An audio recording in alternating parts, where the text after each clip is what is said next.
करें हम जहाँ पे, आप मुझे बताइए कि एक 1/रो किसके बराबर होता है?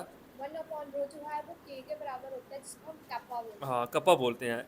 And also called electrolytic conductance भी बोलते हैं इसको। ठीक है। अच्छा, अभी अभी पढ़ाया मैंने और अभी अभी आप मेरे को बता रहे हो, इट मीन्स कहीं ना कहीं आपने रिवाइज कर लिया 2 मिनट में। तो अगर बात करें कंडक्टेंस, कंडक्टेंस किस चीज़ को बोलते हो? कंडक्टेंस एंड फार्मूले क्या क्या बनते हैं इसके? कंडक्टेंस हम उस चीज़ को बोलते हैं जो इलेक्ट्रिक करंट के फ्लो को अलो करता है, उसको हम कंडक्टेंस कहते हैं। और उसके बाद आ गया कि हमने इसका फॉर्मूला पढ़ा, तो जो कंडक्टेंस होता है वो अपोजिट होता है रेजिस्टेंस के, इसलिए हमने लिखा G=1R। फिर हमने R की वैल्यू पुट की जो हमारे पास थी ρL/A। और फिर हमारे पास जो एट द एंड एक्सप्रेशन आया वो आया G=K×A/L, जहाँ पे L जो है वो लेंथ है, डिस्टेंस है, और A जो है वो एरिया है। हम आर के कितने फार्मूले पता हैं? अगर आज के लेक्चर की बात करें, आर के कितने फार्मूले आपने याद कर लिए? आर के हमने दो फार्मूले पढ़े, एक पढ़ा R=V/I और एक पढ़ा R=ρL/A। रो को हम बोलते हैं specific resistance. Conductance resistance. Resistance. Resistance. ये क्या है? रेसिस्टिविटी है ये क्या करती है? करंट के फ्लो को ये भी कम करती है। ठीक है, जैसे रेजिस्टेंस पढ़ा ना, the opposition offer to the flow of the electric current, that is called the resistance. ये वो है आपकी रेसिस्टिविटी। याद रखना है फार्मूला आर का रो एल पान ए, और रो को फार्मूला पूछ लूँ, दैट इज आर ए पान एल। एल इसकी यूनिट कैसे बनने हैं वो आप उनको पुट कर सके, यूनिट भी बता सकते हो।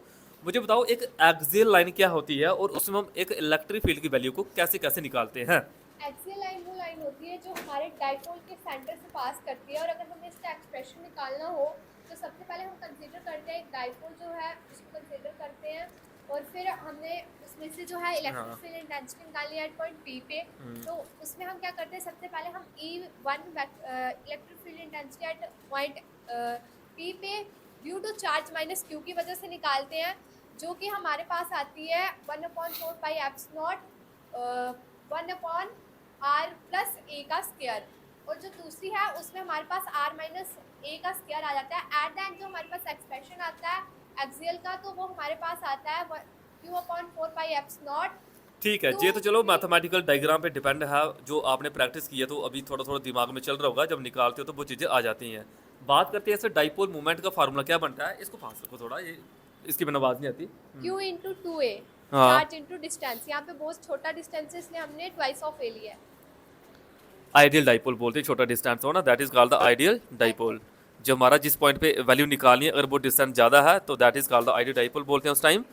उसके बाद मेरे को बताओ आप, पोटेंशियल ग्रेडियंट किस चीज़ को बोलते हैं हम? पोटेंशियल ग्रेडियंट जो होता है वो हमारा आता है =-dV/dr, यानी कि पोटेंशियल ग्रेडियंट हमारा हुआ वोल्ट अपॉन डिस्टेंस। ये इक्वल होता है negative of volt upon distance. Potential. Potential difference upon हाँ, डिस्टेंस है वो। डिस्टेंस। डिस्टेंस है वो। ठीक है। उसके बाद और क्या देखा हमने फिजिक्स का? और कोलिगेटिव प्रॉपर्टी से क्वालिटेटिव प्रॉपर्टी। यार मुझे बताएं, आर एल बी पी के बारे में समझाएं मेरे को थोड़ा। RLP मतलब है